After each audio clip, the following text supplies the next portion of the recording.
Słyszycie?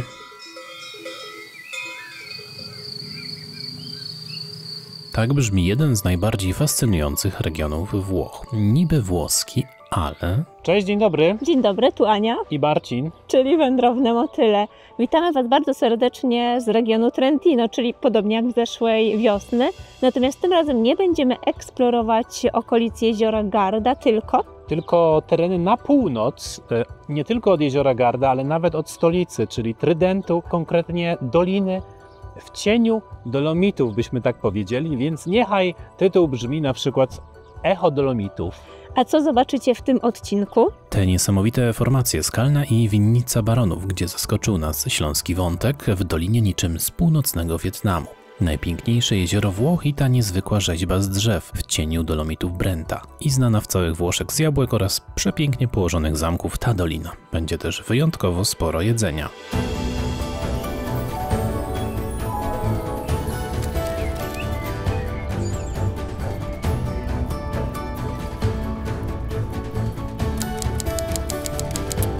Przepięknie pachnie drewnem.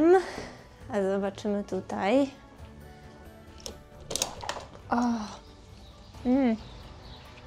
Tutaj już pachnie Alpami, a 2 tygodnie temu zapewne pachniało tutaj wszędzie kwiatami jabłoni, ponieważ to wszystko, co tutaj nas otacza, to są drzewka jabłoniowe. Trentino jest autonomiczną prowincją w regionie Trentino-Górna Adyga na północy Włoch. Przez kilka wieków było albo samodzielne, albo pod dominium Habsburgów, stąd jego odmienność, ale wciąż niezmiennie we włoskich szatach. Pierwsza dolina, o której opowiemy Wam dzięki mikroklimatowi, uznana jest za najlepszą w Italii do uprawy jabłek. Krajobraz zdominowały sady, majem pięknie kwitnące, jesienią kolorowe. Tu prawie każda osoba ma kogoś w rodzinie pracującego z tymi owocami. Nazwa jest prosta do zapamiętania. Val di Non.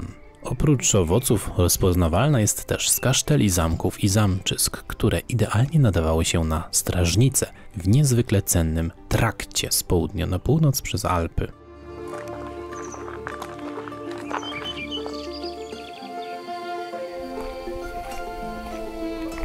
A teraz udajemy się do jednego z nich, przepięknie położonego ponad sadami jabłoniowymi z widokiem na dolinę Val di Non oraz Dolomity Brenta, czyli do zamku Thun, który uważany jest za jeden z najpiękniejszych i najbardziej znanych zamków nie tylko w Trentino, ale w ogóle na północy Włoch. Zamek i jego otoczenie jest przepiękny, jesteśmy nim zauroczeni, jest zupełnie inny niż te, które wcześniej widzieliśmy.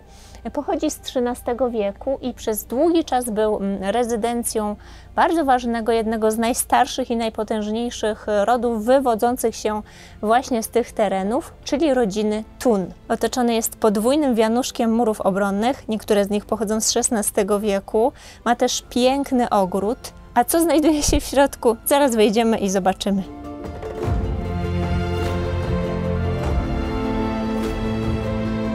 Bardzo ciekawy akcent mają panie od biletów. Chyba jeszcze jedna wycieczka zwiedza, słyszycie? Zadam Wam takie pytanie. No właśnie, cicho, bo zadaję pytanie. Jak myślicie, w którym z naszych odcinków, dla ułatwienia powiem, że z Polski, pojawiła się jeszcze rodzina Thun? Daję Wam czas do namysłu, pokażemy trochę zamku w środku, a później będzie rozwiązanie zagadki. Oto wnętrza okazuje się, że jeden z Thunów, Hohensteinów, był malarzem. To jest zamkokoncepcja, czyli obraz z tym zamkiem wewnątrz tego zamku.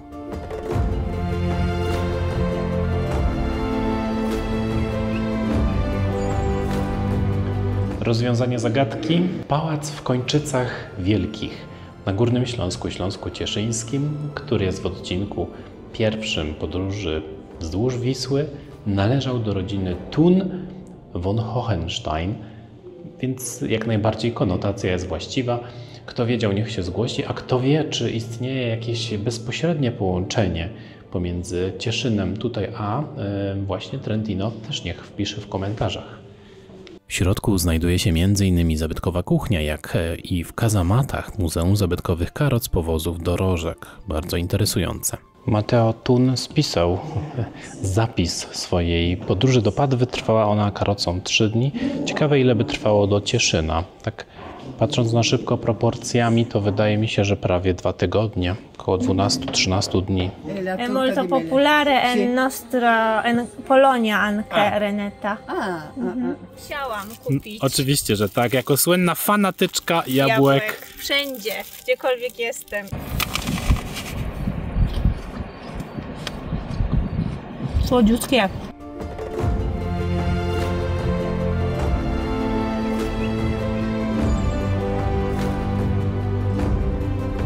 A to już zamek Walerg, ten, który widzieliśmy na początku odcinka.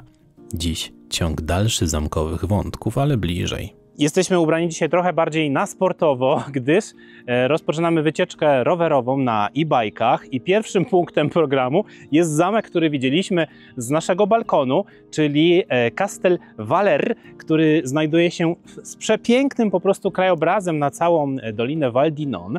To nie wszystko oczywiście, bo tych zamków tutaj jest mnóstwo.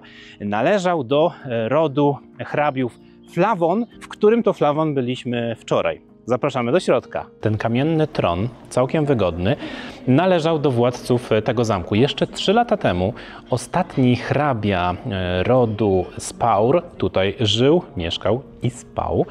Taka gra słów. Natomiast wcześniej wspomniany ród Flawon był rodem włoskojęzycznym. Przybyły tutaj z Tyrolu ród Spaur był rodem niemieckojęzycznym. To też jest właśnie historia w pigułce tych terenów, więc włoskojęzyczni mieszkańcy musieli uciekać do stolicy swojej, czyli do Trydentu, gdyż dzisiejsza prowincja Trentino należała do księstwa biskupskiego, które miało siedzibę w Trydencie, natomiast północna część to jest Tyrol Górna Adyga, która należała do księstwa Tyrolu i on często walczył właśnie z księstwem biskupim. Mimo że tak podobni do siebie, no to historycznie się często wspierali i rywalizowali. A skąd nazwa tego przepięknego zamku, a właściwie 2 zamków w jednym? Właśnie dzięki tej kapliczce, właściwie malutkiemu kościółkowi, który powstał tu jako pierwszy na cześć świętego Walerego, biskupa Treviru. Dzień objawił się nam zjawiskowy, piękny, słoneczny, umiarkowanie ciepły, taki uwielbiany właśnie przez nas w maju. In Val di Non, tenendo conto anche di tutte le rovine, ci sono all'incirca una quarantina di castelli. Un motivo è perché siamo in una zona di confine e quindi abbiamo verso nord la contea del Tirolo e invece verso sud, verso la città di Trento, il Principato Vescovile. E quindi i vari nobili sceglievano a chi dare la fiducia e tra di loro magari si facevano molti scontri, molte guerre, molte battaglie, quindi dovevano proteggere il proprio feudo, il proprio castello, il territorio. E molti di questi castelli sorgono su delle antiche mansioni romane, ovvero delle stazioni di posta che venivano costruite lungo la strada per permettere ai pellegrini, ai viandanti o chi percorreva queste strade di potersi fermare ogni tanto, riposarsi o magari cambiare i cavalli se i cavalli erano stanchi e prenderne uno bello carico per proseguire i loro viaggi. Kolor biało-czerwony okiennic oznacza tyrolską historię, kolor niebiesko-biały trydencką. Z pewnością największym skarbem zamku jest ta nietypowa loggia, przechodnia ze zjawiskowym widokiem na całą dolinę. I to jest świetne w naszej pracy, że mimo zobaczenia 50 czy tam 70 czy 100 zamków możemy się zaskoczyć kolejnym nowym. Tutaj na przykład jest Sala del Ulrico, bardzo nietypowa, naprawdę, w kształcie trapezu, taka niby kameralna, ale przepiękna, z pięknym naprawdę wystrojem. Podobno był tutaj zorganizowany kort do gry w tenisa przed uzupełnieniem o te wszystkie rzeczy i podobno jesteśmy też pierwszymi Polakami, którzy mogą tutaj kręcić. Znowu kuchnia. Przyjrzyjcie się tej kukurydzy, bo ona jeszcze będzie miała niezwykle istotną rolę.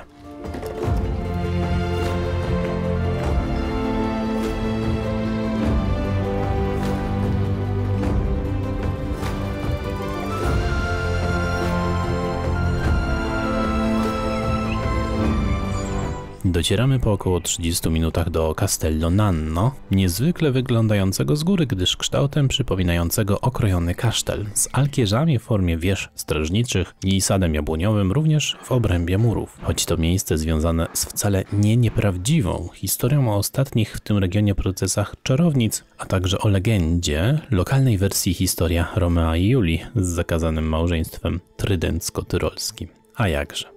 powinno kojarzyć się jednak z możliwością organizacji pikników w tym miejscu.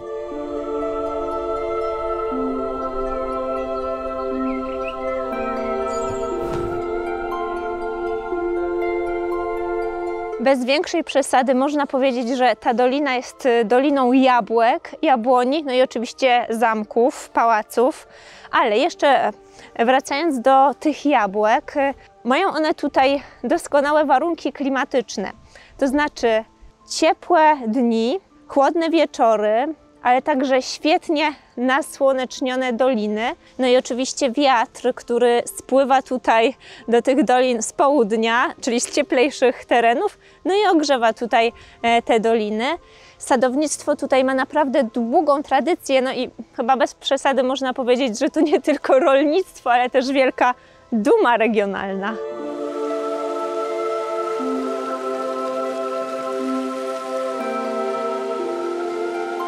Jakbyście byli w tych okolicach w bardzo upalne letnie dni, to rozważcie ten fantastyczny fragment Trentino Sanctuarium San Romedio, który jest średniowiecznym opactwem osadzonym na skale wapiennej, na końcu zdecydowanie ocienionego, w związku z czym też dużo chłodniejszego niż okolica wąwozu. W środku mnóstwo spektakularnych malowideł, fresków pochodzących sprzed 500, 600, a nawet i więcej lat.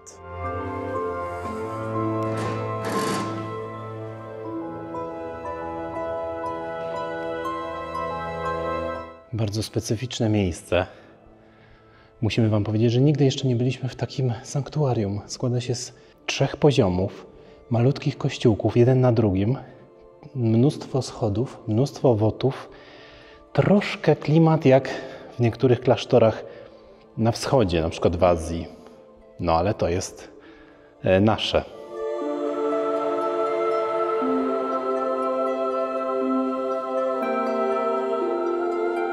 Na końcu wdrapujemy się jeszcze na położony 50 metrów wyżej stary średniowieczny cmentarz mnichów.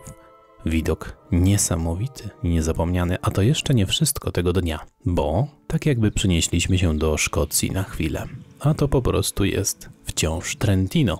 Tak bardzo dla nas gościnne, że przygotowywało specjalnie nasze gigantyczne logo na górze. Logo Trentino to też motyl, kształt regionu też, więc dopasowanie idealne. A tu zamczysko Klesz i spektakularny punkt widokowy przy nim i szkole muzycznej. Potwora z Loch Ness nie ma, ale jest inny dinozaur i nie chodzi o nas. W ostatnim odcinku z Nadgardy, również z prowincji Trentino, mówiliśmy, że ta prowincja słynie ze sztuki zwanej Landart. To właśnie jeden z przykładów tej sztuki autorstwa, w tym przypadku Marco Martalara. Jest to radikozaur. Nie wiem skąd ta nazwa, bardziej przypomina mi jakiegoś Pegaza niż dinozaura. Natomiast razi mnie popołudniowe słońce, które jeszcze występuje, bo podwójnie czuję na sobie promienie, gdyż odbijają się jeszcze z tafli jeziora Santa Giustina, największego jeziora w tym rejonie, przepięknie się komponującego z tym krajobrazem. Powstał w latach 50., gdy tutaj zrobiono tamę. Wówczas była to jedna z 3 najwyższych tam we Włoszech i wciąż jest wysoko w takim rankingu. Smoczy głód? No to pora na kącik kulinarny. Nie mogliśmy sobie odmówić przyjemności zjedzenia czegoś słodkiego w takich okolicznościach. Czegoś słodkiego, no wiadomo czego. Jest to strudel z jabłkami oczywiście, z jabłkami stąd. Pan nam powiedział, kelner, że są tutaj zarówno renety, jak i goldeny, bardzo świeży. Jabłka nie są kwaskowate, bo te jabłka stąd rzeczywiście są bardzo słodkie. To też zauważyliśmy w przypadku soków tutaj wytwarzanych. Bardzo przyjemny, delikatny deser. A uprzednio spożyta. Golonka z pieczonymi ziemniakami, glazurowana w sosie z wina i miodu, tagliatelle z młodymi szparagami z Zambana, to już na płaskim, nad Adygą, dzień wcześniej w wiosce Flawon, risotto ze szparagami i burakami oraz absolutny emblemat kuchni Trentino, kukurydziana polenta, w tym przypadku z delikatnymi białymi kiełbaskami, czyli salsicciami o lokalnej nazwie Flawon. Lokalność tutejszej kuchni jest niesamowita, wręcz ograniczona czasem do wioski, zwłaszcza w przypadku wędlin. Oto placki ziemniaczane tortei, podawane z dżemem z żurawiny, podobne do naszych, ale nieco sztywniejsze. Ale najmocniejsze na koniec. Siedzicie? Podobno pizza z ananasem to skandal. Tymczasem dla tej doliny pizza z jabłkami i boczkiem to absolutny wyróżnik. No i była bardzo dobra. Ach, te jabłka nie dają o sobie zapomnieć, kalorie też, więc połączmy jedno z drugim. Niby jak. A zróbmy sobie pewne czary-mary. W miejscowości Romallo.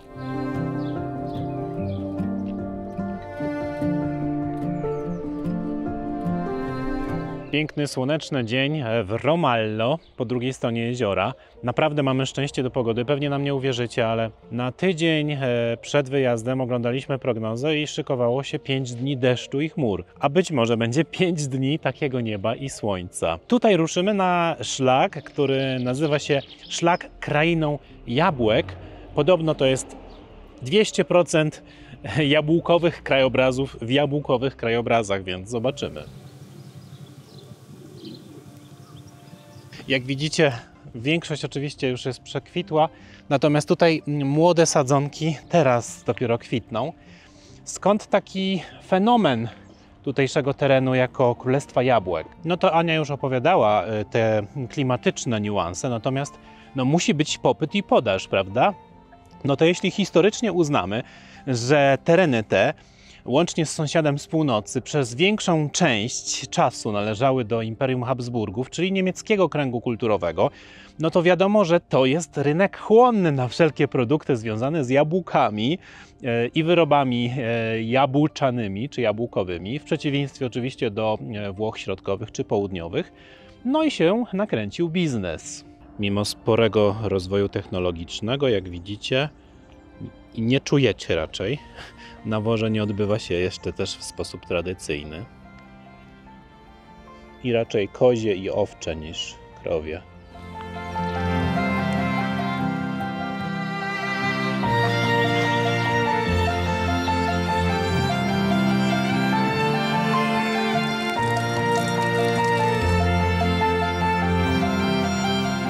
No, jakże tym jabłkom nie ma być dobrze przy takiej ilości słońca i bardzo mineralnej gleby na podstawie tutaj wielu ciekawych skał, z tego co widzimy.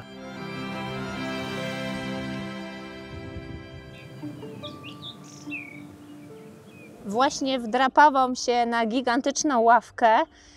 To jest już, można powiedzieć, wielka tradycja Włoch. Ta jest 132, taki ma numerek.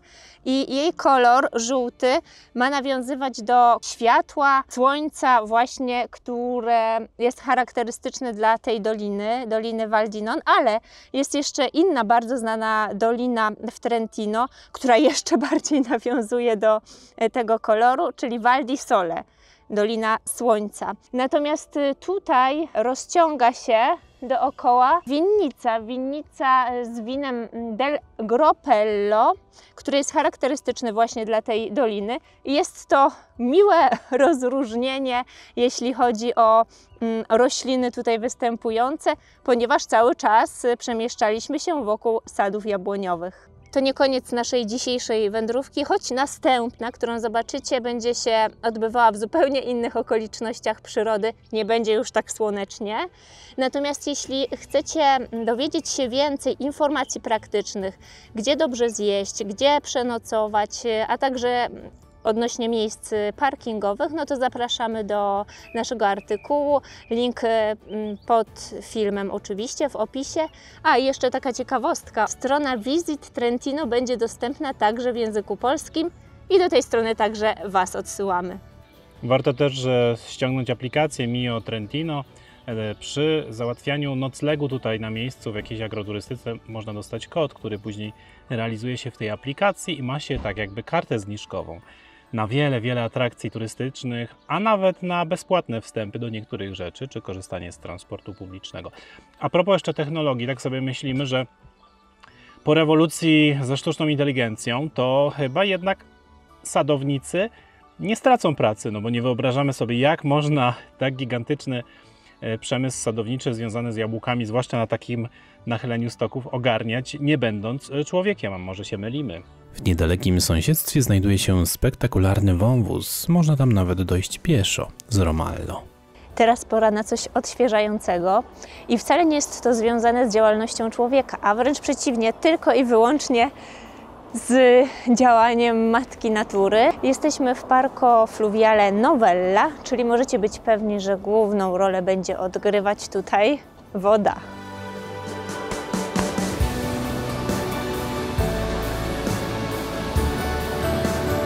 No cóż, trzeba powiedzieć to teraz, bo za chwileczkę szum kompletnie nam to uniemożliwi. Gigantyczna siła wód, które spływają taką samą drogą, jaką spływały w czasie zlodowacenia tutejszego, tylko wtedy były to wody glacjalne, następnie fluwioglacjalne, które wydrążyły ten wąwóz w skałach dużo bardziej plastycznych, a dzisiaj mamy gigantyczną atrakcję, ale wielki szacunek dla tych, którzy zrobili tą drogę, bo jest co podziwiać.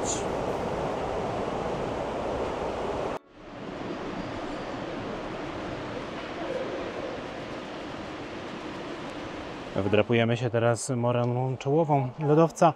Pan przewodnik, zapewne geolog, wytłumaczył, że tutaj nie ma w regionie zbyt wielu kamieniołomów, dlatego że mieszkańcy korzystają z tego, co przyniósł, elegancko osadził na kupce w jednym miejscu lodowiec w formie właśnie moreny czołowej.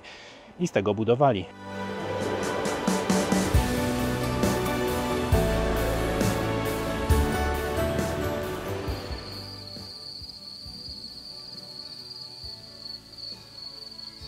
Kurtka weszła, bo przynajmniej o 4 stopnie mniej jest przynajmniej 400 metrów wyżej. Ławka Gigant znajduje się tu też w El Malguet, dawnym schronisku i obozowisku pasterzy, dużo wyżej ponad doliną.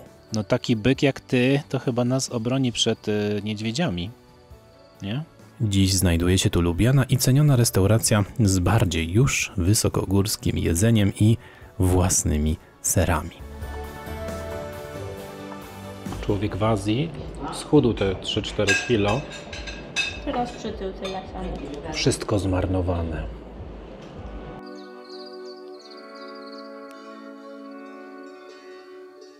Dzień jest długi, ale ostatnie promienie słońca po 20 opadają tylko punktowo zza gór na niektóre wioski.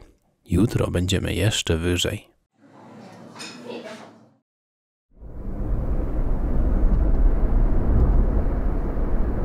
Taką piękną drogą z takimi pięknymi widokami dojechaliśmy do miejscowości Molveno.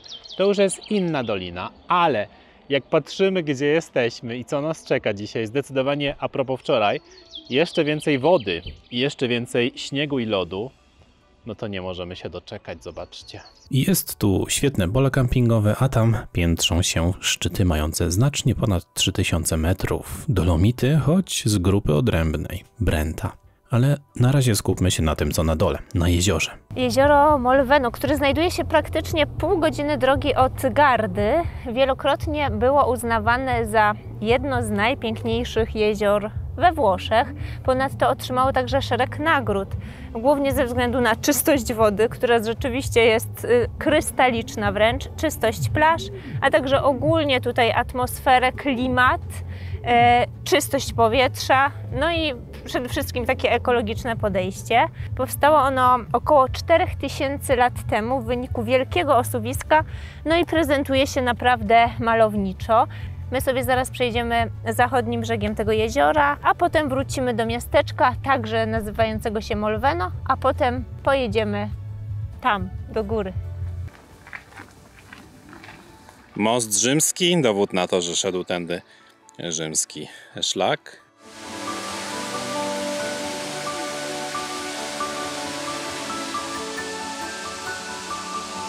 Okolice tutejsze, zwłaszcza Trentino, to jest gratka dla miłośników historii tej ciut głębszej, czyli czasów I wojny światowej, ale też wojen napoleońskich. Tutaj mamy do czynienia z resztkami fortów napoleońskich. Napoleon oczywiście, gdy zdobył dużą część północnych Włoch i stworzył Królestwo Włoch. Chciał więcej, w związku z czym oczy jego skierowały się w stronę Trentino. Ufortyfikował sobie tutaj te tereny Molveno, żeby poruszać się bardziej na północ. One były bardzo cenne, dlatego że kto by szedł płaską doliną wzdłuż rzeki? To jest zbyt proste wystawiać się jak do ptaków, że tak powiem, na ogień artyleryjski.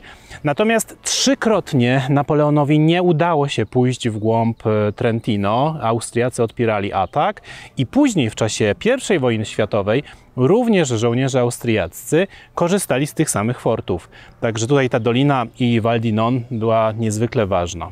Austriacy w czasie I wojny stworzyli tutaj mały front i z tego wzgórza, widzicie jaki piękny widok na Dolomity Brenta, mogli 7 działami ostrzeliwać w 7 kierunkach.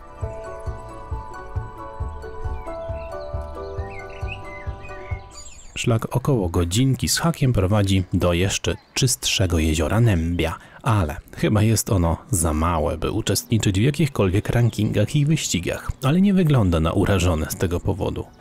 Wow, bardzo zimna, ale krystalicznie czysta, tak jak mówiłam. I piękny ma kolor zielono, turkusowo, niebieski, wiele tu tych kolorów.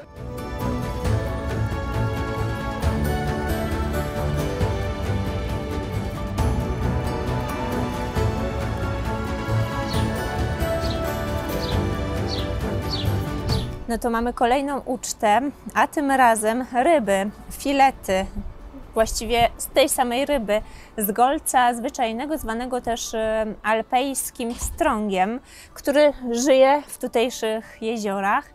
Ja mam tą rybę przyrządzoną alla molvenese i pan tutaj nam wytłumaczył, że ona jest przypruszona chlebem, zapewne czerstwym, który jest wcześniej aromatyzowany różnymi ziołami. Marcin natomiast ma filet po prostu grillowany, natomiast na przystawkę skosztowaliśmy tej samej ryby, ale w wersji wędzonej. No to wjeżdżamy na płaskowyż Pradel, między innymi dla niedźwiedzia, ogromnego niedźwiedzia.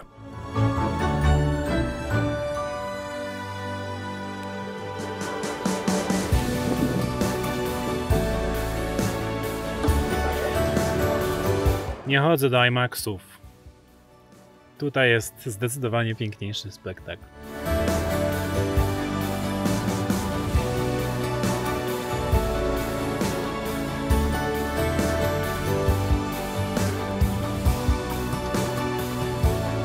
Orso del Pradel, czyli niedźwiedź z Pradel, nawiązuje do symbolu tych terenów i właściwie całych Dolomitów Brenta Adamello. Nawet w logotypie jest niedźwiedź. Ten ma 6 metrów i został stworzony w stylu land art z kilkuset kawałków drewna przez tego samego artystę, którego dzieło widzieliśmy nad jeziorem. Jak najbardziej nam się podoba. Jest to symbol współistnienia człowieka i niedźwiedzia, bo to jest ich teren na tym terenie przez setki lat. A ten widok w tle, no to już jest idealne połączenie. Nawet są tutaj dwa takie specjalne przygotowane stanowiska, żeby robić sobie zdjęcie z naszym niedźwiedziem z różnych stron. Jak nie macie statywu, to pomysłowe bardzo. No, jest to z pewnością jedno z najciekawszych miejsc w górach, które odwiedziliśmy. Brawa. Wielkie brawa za pomysł i wykonanie.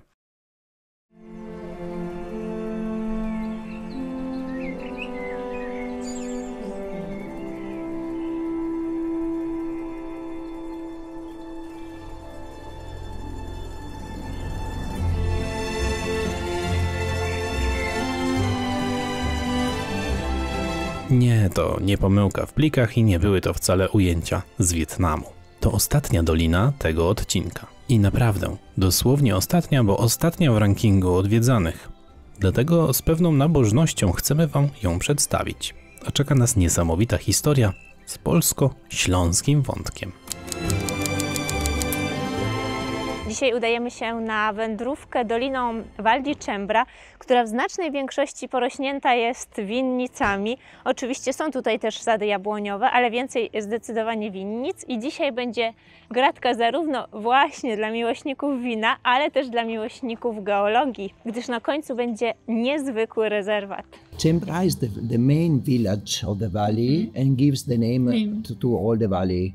We don't know if the valley if gained the name to the village or the opposite. Okay.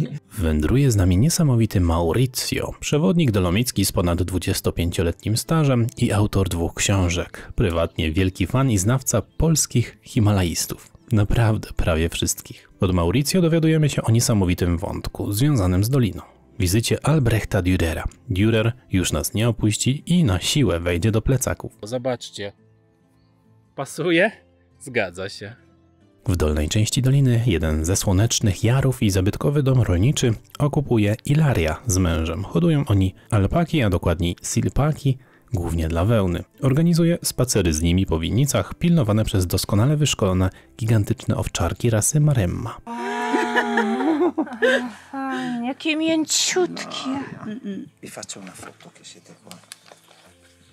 E lui è Anastasio. Non ci posso credere. Non è simpaticissimo, ma... Uprawiać wino i jabłka, spacerować z alpakami w słońcu. Brzmi jak... Sami sobie dopowiedzcie. Napiliśmy się soku jabłkowego, każdy inaczej smakuje, który dostajemy. Miodu, który również zawiera w sobie kawałki kwiatów, drzew jabłoniowych. No i widzimy 2 typy uprawy winorośli tutaj. Mamy typ Gujo, gdzie na przykład powstaje szczep, który tworzy Trentino DOC, oraz bardzo taki charakterystyczny, który się nazywa Pergola, który jest specjalnie ustawiony w taki sposób, żeby zapewniać gronom cień, a jednocześnie łapać ze słońca tyle, ile się da. No to idziemy teraz dalej.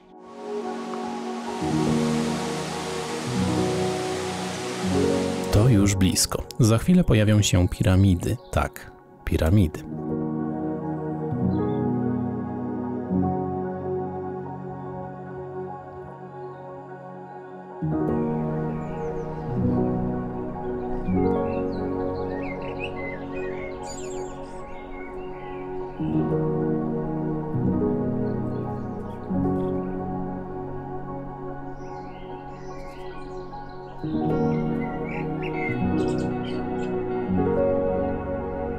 To jest ta ciekawostka geologiczna, geograficzna też, o której mówiła Ania. Zobaczcie, jaki niesamowity kształt. Z włoska by można powiedzieć straordinario, po polsku ekstraordynaryjny. Za chwileczkę wytłumaczymy, skąd takie kształty, jak w Kapadocji, się wzięły. Hanno una forma a torre, come vedete, con delle pareti molto ripide e sono quello che è rimasto di un enorme deposito glaciale, risalente all'ultima era glaciale, e che è stato eroso giorno dopo giorno dalla pioggia e dall'acqua che scorre su questa terra. Ma dall'altro lato, e nell'immagine vedrete, ci sono delle strutture a forma di candela, di torre, con un enorme masso in cima che preserva in modo selettivo tutta la colonna di terra che si trova sotto, preservandola dalla erosione. E quindi anno dopo anno queste torri diventano più alte, sempre più alte, e qua abbiamo a Segonzano le piramidi di terra più alte che abbiamo in regione.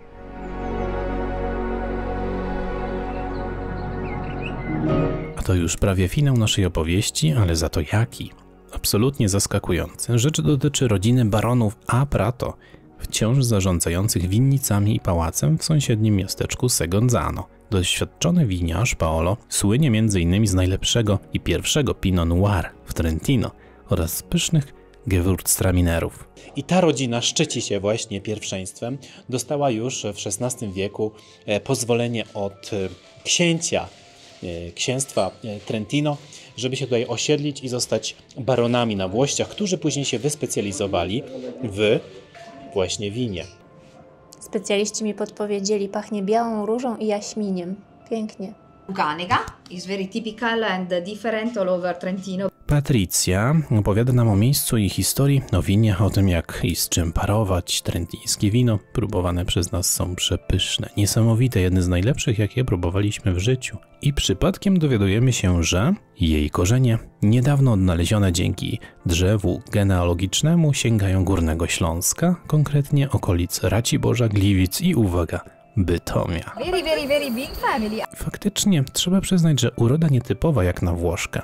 Życzymy wam, abyście też kiedyś się zgubili, jak Albrecht Dürer przypadkiem zgubił się podczas swojej podróży do Wenecji. Tak zgubił się, że zaczął malować na wietrze i zapewne popijać wino. Namalował oczywiście i ten zamek, który trafił na etykiety win Baroni a Prato. Tam byliśmy dosłownie przed chwilą i testowaliśmy przepyszne wina. A teraz jesteśmy w zamku, właściwie w ruinach zamku. I to tak naprawdę jest ostatni zamek, który tutaj odwiedzimy. Ale możecie tutaj przyjechać i na przykład w takich okolicznościach przyrody zrobić sobie piknik. I myślę, że to jest bardzo dobry pomysł. I oczywiście spróbować tutejszego wina. A to już jezioro Santo. Święte, idealne. Przybyliśmy tu jako jedyni, posłuchać, nacieszyć się idealnymi warunkami. I w tym cichym i spokojnym miejscu żegnamy się z Wami, tak jak ciche i spokojne miejsca wybraliśmy dla Was i pokazaliśmy w Trentino. Polaków jest tutaj coraz więcej, ale bardzo zachęcamy, żebyście rozważyli właśnie te 3 doliny, czy to właśnie wiosną, która idealnie się do tego nadaje, mamy nadzieję, że to udowodniliśmy, czy jesienią, która też ma swój urok i jest bardzo podobna do wiosny, jeśli chodzi o ruch turystyczny. A my zapraszamy do kolejnych odcinków, a następny będzie skąd? A właśnie, że nie powiemy dzisiaj. Do zobaczenia!